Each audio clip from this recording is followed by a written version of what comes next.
sorry cuy kalau misalnya gue agak sedikit emosi dan terlihat seperti orang yang baru aja berak kebun. Karena di video ngopi kesempatan ini kita bakal kembali lagi ngomongin soal topik-topik yang berhubungan dengan negara. Dan kalau misalnya ngomongin soal negara itu kita harus sedikit bersabar ya, karena kondisinya itu selalu saja gitu membuat kita capek, lelah, dan mengatakan ya Allah kenapa aku WNI. Ya, jadi tanggal 7 April 2025 buat lo semua yang gak tahu merupakan sebuah tanggal yang kurang enak ya buat kita semua, apalagi buat lo semua yang biasanya ngikutin berita-berita ekonomi Indonesia. Karena tanggal tersebut nilai mata uang kita yaitu rupiah mengalami pelemahan dari yang awalnya 16.600 turun ke 17.200 kayak gitu. Tapi kalau misalnya lo lihat dari website Wise sekarang, lo bisa tahu kalau misalkan rupiah mengalami penguatan. Kemarin udah ada berita katanya sampai 17.000, sekarang udah di angka 16.850 per 1 dolar USD. Kuat ya, kurang 150 perak lagi meskipun untuk jadi 17.000. Tapi secara grafik lu bisa lihat kalau misalkan trennya itu mengalami penguatan lagi. Sekarang udah di angka 16.800. Tapi kalau misalnya lihat dari skala 6 bulan, lu bisa tahu kalau misalkan dari awal Pak Prabowo dan juga Mas Gibran pemerintah sampai sekarang tanggal 10 April 2025 itu mengalami pelemahan. Ya, ini grafik naik itu penguatan buat USD ya, bukan buat rupiah.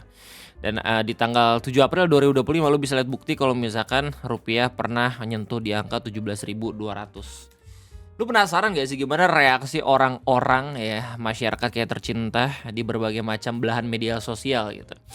Kalau misalnya gue lihat dari beberapa media sosial, yang paling normal emang Twitter sih. Karena Twitter tuh basically orang-orangnya tuh banyak banget ngebaca berita gitu ya. Terus habis itu reaksinya normal gitu. Pada diskusi panik, tapi nggak yang panik bener-bener langsung panik buying beli emas dan segala macam, cuma ngelaporin kalau misalnya nih kondisinya kayak gimana, terus pengaruhnya buat kita secara pribadi apa, mata uang dan segala macam. Nah, yang menariknya kalau misalnya kita lihat reaksi orang-orang di Facebook, karena di sana beragam banget, ada yang nggak tahu, ada yang belum tahu, ada yang tahu. Beda sama di Twitter ya, Twitter tuh yang tahu menurut kacamata gue tuh lebih banyak dibanding orang-orang yang nggak tahu. Sementara di Facebook sendiri ini menggambarkan real life banget, menggambarkan Indonesia banget. Yang taunya itu seragam gitu, tapi diimbangi juga sama orang-orang yang belum tahu. Dan menurut gue itu wajar. Karena lu bayangin aja kayak kalau misalnya di real, apakah pedagang kaki lima, tukang bubur, pengemis segala macam tahu tentang berita kayak gini? Nggak semuanya, banyak yang tahu juga gitu. Dan ya sebagai orang-orang yang tahu, untuk ngasih taunya itu sendiri itu harus agak sedikit effort gitu ya, ngasih tau gimana dampaknya dan segala macam. Nah, jangan sekali-kali lu tanya ke gua tentang bagaimana pendapat orang-orang TikTok bang, karena anomali banget. Gua bahkan sampai nggak pengen tahu gitu mereka reaksi kayak gimana. Cuman gua harus respect sama orang-orang, sama content creator, sama influencer TikTok dan media massa yang mencoba untuk mengedukasi, ngasih tahu tentang berita-berita terkini gitu ya di media sosial tersebut. Karena gue sendiri pun masih belum bisa, jadi gue lebih baik main di lingkup gue sendiri aja lah di YouTube. Tapi tau gak sih lo, ada yang lebih parah dibanding orang-orang yang belum tahu tentang berita keuangan Indonesia. Tapi orang-orang yang gak mau tahu dan denial kalau misalkan yang kayak gini tuh gak akan mempengaruhi hidup kita gitu ya. Kayak yang gue temukan, reaksi orang yang sudah di screenshot dan sudah diabadikan sama fanspage Demi Tuhan yang kau sebut ini literasi. Ada orang yang komen mengenai berita pelemahan mata uang rupiah dengan bunyi seperti ini. Kenapa emang? Lu belanja pakai dolar? Ya basically kalau misalkan ngelihat dari background gue sebagai YouTuber gitu ya, yang mana gue digaji pakai dolar, ya gue nggak sampai near empati seperti ini sih ya. Dan alasan ini nggak cuma rame di Facebook, tapi juga rame di Twitter gitu. Nah, by the way, sebelum kita bahas tentang alasan ini, gue agak sedikit respect sama orang-orang Facebook. Karena menurut gue sih, dilihat dengan adanya berita kayak gini, awareness-nya itu makin tinggi gitu gue lihat. Soalnya beberapa grup-grup yang gue ikutin, yang biasanya itu ngebahas tentang hal receh, kayak misalnya grup lah, terus habis itu grup bagaimana cara kita memberitahu, itu tiba-tiba ngomongin juga ngeposting tentang berita mata uang, which is itu keren menurut gue. Nah, dan gampang banget sebenarnya kalau misalnya lu nggak tahu gimana dampak pelemahan mata uang negara gitu ya ke kehidupan pribadi, lu tinggal scroll di kolom komentar aja anjir. Banyak banget orang-orang yang pasti bakalan ngasih tahu ke lu gimana dampaknya secara pribadi. Oke. Jadi lu nggak cuman arogan doang gitu dengan ketidaktahuan lu, tapi seenggaknya lu juga pengen nyari tahu gitu. Jangan sampai lu beli telur harus nge-cross check uang 1 juta dulu gitu, karena nilai mata uang lu tuh udah bener-bener gak berharga banget di mata dunia gitu. Karena kalau misalkan kita tarik undur sedikit gitu ya timeline waktu, pelemahan nilai mata uang suatu negara tiba-tiba itu bisa ngelengserin seorang presiden bahkan loh. Jadi nggak bisa main-main tentang hal ini. Nah, by the way, selamat datang di Ngopi, ngobrolin perusahaan Indonesia. Dan pada kesempatan kali ini gue bakal coba buat ngebahas lebih dalam lagi tentang permasalahan mata uang. Betapa pentingnya, terus habis itu apa dampak dan juga faktor yang menyebabkan nilai mata uang ini merosot kayak gitu.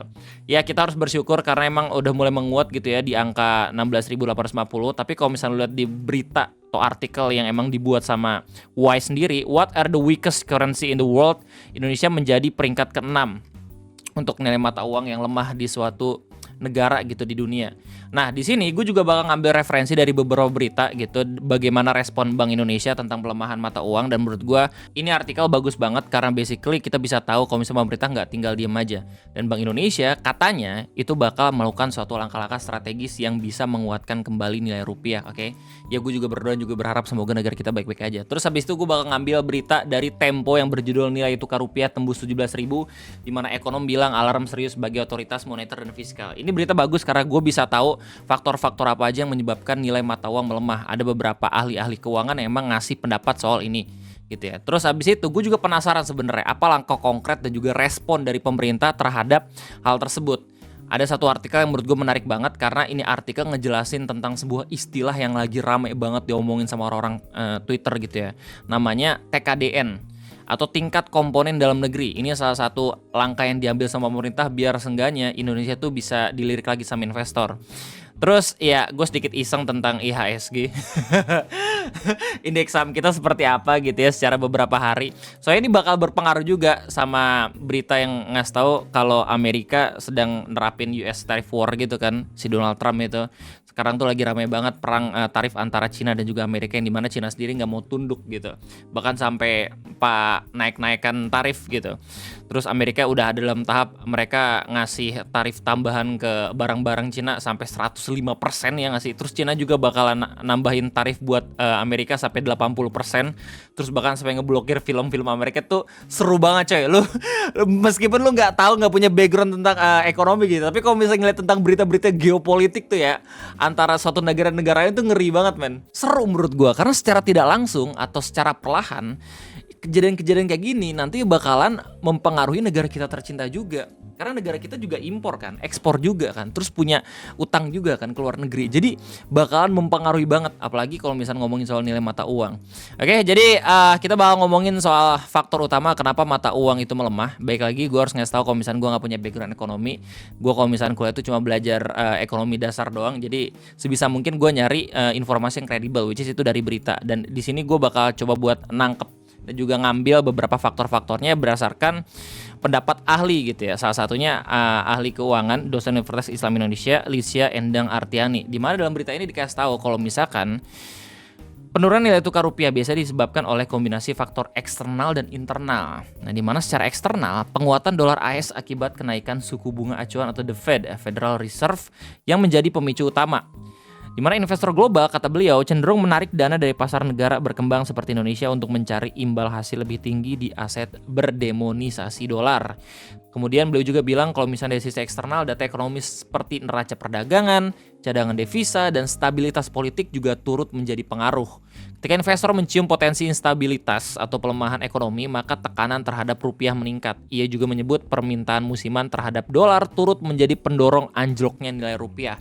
Secara tidak langsung, kebijakan Trump yang sedang melakukan US tariff war itu sangat amat berpengaruh terhadap pelemahan nilai mata uang. Tapi balik lagi, ini masih pendapat gue. Buat lu semua yang nggak tahu US tariff war itu apa? Jadi US tariff war itu kayak semacam kehebohan yang sedang dilakuin sama presiden terbaru US Donald Trump, di mana dia menaikkan tarif pajak barang impor dari setiap negara gitu. Jadi negara-negara lain tuh kalau misalnya pengen masuk barang ke Amerika Serikat itu bakal dikenakan pajak yang lebih tinggi lagi. Nah, dengan adanya aturan terbaru seperti itu, alhasil ada dua tipe respon dari setiap negara. Yang pertama, nggak mau kalah juga dengan menaikkan tarif. Yang kedua, bernegosiasi biar seenggaknya tarifnya itu dikurangin sama Amerika Serikat. Nah, biasanya negara-negara yang melakukan tipe yang pertama ini itu adalah negara-negara yang seenggaknya secara produksi itu bisa berdikari sendiri. Kayak misalkan Cina, Jepang, dan juga Korea. Tapi ada beberapa negara juga yang akhirnya memutuskan untuk bernegosiasi agar seenggaknya tarifnya bisa dikurangin. Salah satu contoh yang melakukan hal tersebut adalah negara kita tercinta, yaitu Indonesia. Seingat gue pernah baca berita kalau misalnya Pak Erlangga Hartarto ya, terus habis itu Bu Sri Mulyani dan menteri lainnya sedang mencoba untuk negosiasi selama 2 minggu ke depan biar seenggaknya tarif barang-barang dari US itu bisa dikurangin.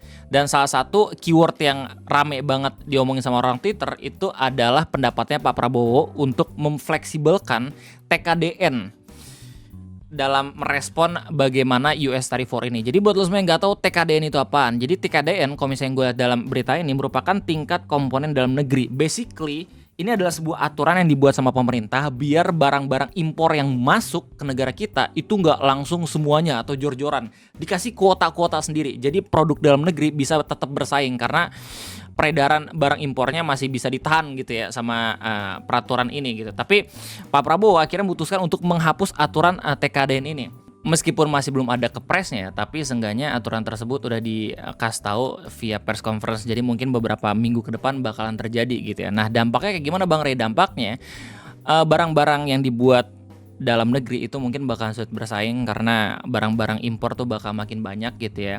Tapi kalau misalnya gue lihat dari pendapat akun-akun Twitter atau akun-akun media sosial lain yang emang biasanya ngomongin soal ekonomi, ngelihat kalau misalnya ini mungkin langkah yang bagus. Karena apa? Karena yang namanya aturan TKDN itu katanya sering dipermainkan katanya. Jadi aturan-aturannya itu atau kuota-kuota impor itu biasa dibatasi sama oknum-oknum tertentu. Biar yang masuk tuh barang-barangnya tuh itu-itu aja, perusahaan itu aja. Jadi dengan adanya penghapusan sistem ini, seenggaknya orang-orang tuh bisa bebas buat mendapatkan perizinan impor, tapi tetap aja diatur sama negara. Nah, terus abis itu gimana nasib dari perusahaan yang emang memproduksi dalam negeri gitu Bang Rey? Katanya diubah dari yang awalnya pakai aturan ini menjadi aturan untuk pemberian dana insentif buat seenggaknya produksi dalam negeri bisa meningkat, katanya kayak gitu. Nah, tadi kita balik lagi ngomongin soal nilai mata uang, itu salah satu faktor eksternal yang dapat membuat nilai mata uang melemah gitu dan bagaimana responnya gitu. Tapi ada juga faktor internal lain yang biasanya lu sendiri tahu gitu alasannya apa ya. Kayak misalkan investor juga ngelihat bagaimana pemerintah kita dalam membuat kebijakan, apakah konsisten atau kagak. Terus habis itu ngomongin soal koruptor juga, korupsi, apa korupsi itu banyak di negara kita atau kagak. Itu juga mempengaruhi nilai mata uang katanya. Nah, jadi dari segala macam faktor itu akhirnya nilai mata uang kita bisa ditentukan apakah menguat ataupun melemah. Nah, dampaknya kayak gimana Bang Ray? Nah, ini bakal menjawab respon dongo gitu dari salah satu komentar ini. Gue nggak pengen tahu gitu ini sumbernya dari mana, tapi gue kayak sedikit punya kewajiban untuk bisa ngasih tahu gitu ya ke orang-orang bagaimana dampak ketika nilai mata uang kita itu melemah. Basically kalau misalkan lu beli produk gitu ya, produk keseharian kayak misalkan mie, terigu dan segala macam, terus habis itu bahan-bahan bakunya itu impor dari negara lain, terus abis itu nilai mata uang kita melemah, ya bakal makin terbebani juga. Terus abis itu harganya bakalan makin mahal kayak gitu. Belum lagi kalau misalnya kita ngomongin soal ekspor dan impor. Yes, kalau misalnya nilai mata uang itu melemah, ekspor kita bakalan dilirik gitu ya sama negara-negara lain karena lebih murah barang-barangnya. Tapi tidak menunjukkan fakta. Dengan adanya fakta seperti itu berarti nilai barang kita menurun juga kan. Terus impor juga kita bakalan makin sulit mungkin. Terus habis itu karena emang negara Indonesia punya utang, jadi mungkin bakalan lebih sulit lagi karena ya dari performa mata uang sendiri itu bahkan lebih sulit buat mencari pundi-pundi gitu buat membayar hutang dan lain-lain. Yang paling simpel itu lu tinggal lihat kolom komentar gitu. Kalau misalnya ada postingan yang ngebahas tentang mata uang, di situ pasti bakal dijelasin. Ada beberapa orang-orang pintar yang bakal ngejelasin dampaknya secara pribadi seperti apa.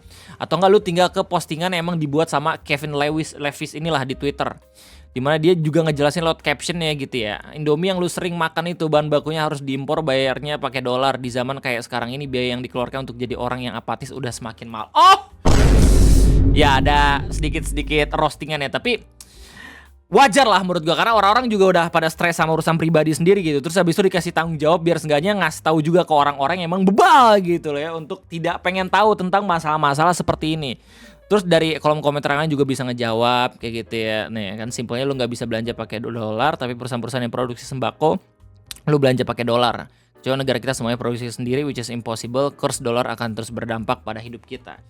Gue sebenarnya gitu ya punya opsi untuk tidak membahas ini karena apa? Karena gue termasuk orang yang diuntungkan seperti ketika dolar itu menguat. Karena ya kalau misalkan ada orang-orang yang gaji itu dari dolar, kayak misalkan IT engineering yang dia tuh WFA tapi kantornya ada di US, terus gaji itu pakai dolar, itu pasti bakalan makin banyak dapat secara rupiahnya gitu. Atau orang-orang yang biasanya tuh udah punya tabungan, tapi tabungan itu bukan dalam bentuk rupiah lagi, tapi dalam bentuk dolar. Ya kalau misalnya lu punya tabungan 100-200 juta gitu, terus habis itu konversi menjadi USD, terus lu lihat ada berita kayak gini, pasti bakal seneng banget karena naik 300, 500, 600 juga itu udah lebih tinggi dibandingin naik dari bunga gitu ya. Cuman baik lagi, gak semua orang tuh seneng karena mereka punya empati juga. Mereka ngelihat kalau misalkan ada orang-orang yang struggle juga tentang adanya kejadian kayak gini atau peristiwa-peristiwa kayak gini. Jadi kita nggak bisa asal seneng juga, ya nggak sih?